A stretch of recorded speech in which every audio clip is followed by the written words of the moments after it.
Hey everybody, it's Kyle here from 8 Echo 3 Gunsmithing, and today I'm going to talk to you about mounting an optic properly. Mounting an optic is something that most retail gun shops will do. If you buy the firearm or the optic from them, then they'll usually do it free of charge.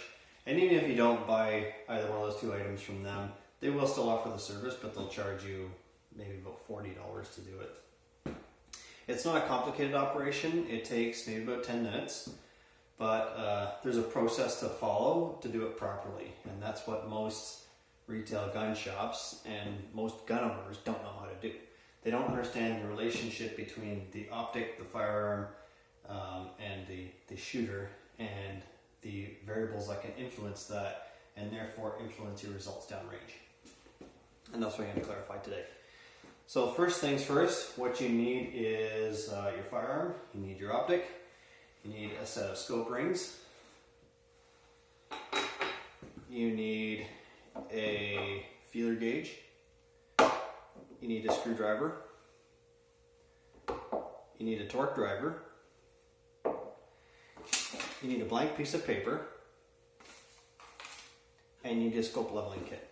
Now I have to apologize for this. My shop is in a total state of disarray right now, and I can't find my scope levels, so I have to try and make do with this. It's ridiculous, it's a bit of a monstrosity, but I can still do the job with it. It's just going to make it a little bit harder, and there are parts that I'm not going to show in the video because it's too complicated. So the first thing I'm going to do is establish what the customer is going to be using the gun for. Is it a hunting rifle? Is it a match rifle? Are you going to be shooting late fall? Or are you going to be shooting when the weather's nice out?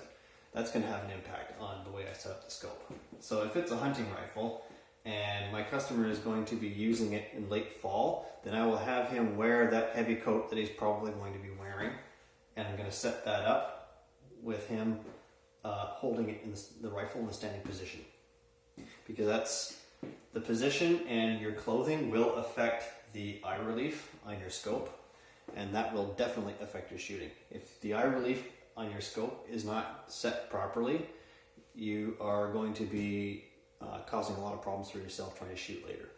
And we'll get into that when I talk about eye relief.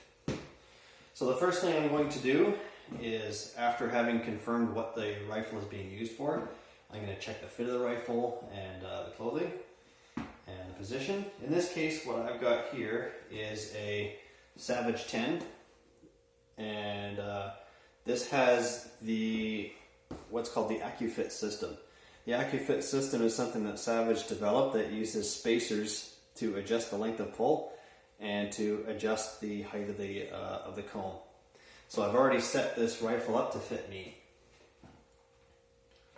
shooting in pretty much the way I'm dressed right now, light clothing. Next, what I'm going to do is I'm going to install my levels.